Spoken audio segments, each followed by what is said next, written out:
Hi there, it's Jonathan here. This is 4100 and we're studying the history of Israel's kings. Today Solomon brings the Ark of the Covenant into the freshly constructed temple for the first time and dedicates the whole thing before the Lord. It's hard to overstate the importance of these chapters for the people of Israel. It's the culmination of over 500 years of waiting and serving and fighting and believing. The next two chapters are filled with important theology that is worth mulling over. Also, a reading of the corresponding section in 2 Chronicles 5 and 6 is profitable. 8:5, so many sheep and cattle are sacrificed in worship and celebration that they could not be counted. The amount of blood shed here is remarkable. In addition, the smell of death and butchery.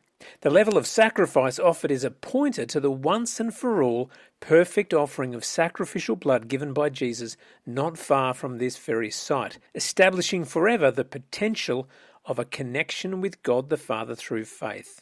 8:6, we can only imagine the priests would have been particularly careful in how they carried the ark to its resting place in the Holy of Holies, remembering how Uzzah died for touching it in an unholy manner. The ark's home was under and between the huge 5-meter high and 10-meter wide carvings of the angels.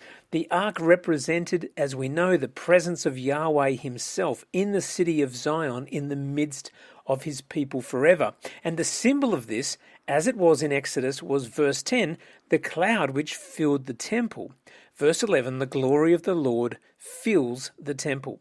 Chapter 8 moves towards Solomon's powerful prayer of dedication and praise on behalf of the people. He begins verse 15 with praise and an immediate acknowledgement of the fact that Yahweh is the God who rescued Israel in the Exodus from Egypt. The Exodus is the defining story for the people of Israel and still is to this day. Solomon quickly moves towards a theology of the name of God.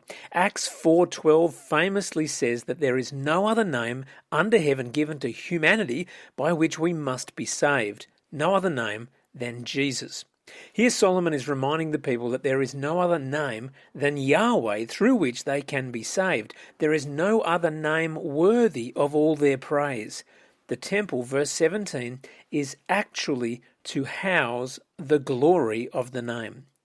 How important is the name of the Lord to you? Solomon built a temple for the name. Of course, in the New Testament, every believer is a temple for the name. We house the Spirit of God. We minister in the power of the name above every other name, and we are ambassadors for the name in all the world. Solomon moves in 8:22 into a time of supplication to God to hear from heaven. Take the time to highlight the multiple times this refrain is repeated. Hear from heaven, hear from heaven, hear from heaven. They are powerful words to meditate upon. The temple was a place of prayer for all nations, a nexus point where humans could meet their God and bring their needs before him. It was a joining of heaven and earth, where the creation could communicate with the Creator and ask for help, to hear from heaven. Solomon pleads that Yahweh would not only hear, but that he would forgive and restore and release and protect his people when they needed help. Don't miss the frequency of Solomon's reference to the people's hearts. God has always been interested in our hearts and still is. 8:41 is important. It refers to the foreigner coming to the temple to offer prayer to God. We should be reminded of Jesus in the Gospels coming to the temple enraged that the teachers of the law had charged temple tax and made it difficult for the nations to come and call upon the Lord in prayer. The temple, though it was for the people of Israel, was for all people to connect with the one true God no matter who they were or what they'd done. The church is meant to do and be the same, a house of prayer for all nations, for people to find God and connect with him through the gospel. 8:56, Solomon picks up on the theology of rest. Now, rest has always been promised by Yahweh for his people, and of course, it goes all the way back to the Garden of Eden and the creation story. God invites creation into Sabbath, where we stop and acknowledge that life is a gift from him. He is sovereign, which means we are not. God's rest represents his power to subdue Israel's enemies. The very fact that the temple could be built alone is a testimony to the peace, or lack of war, as it were, Israel is experiencing by God's grace. Chapter 9, God speaks. He has heard from heaven, and he is willing to respond to the needs of his people. Importantly, he points out that his promises are conditional on obedience from his people and obedience from the king. 9:6, in a chilling way, begins to describe exactly what will happen if there is not obedience.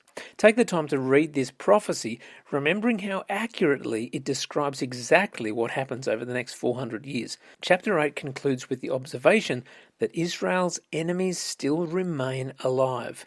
They have not been wiped out as was commanded by the Lord. Solomon expands his empire southward through a naval fleet into the Red Sea.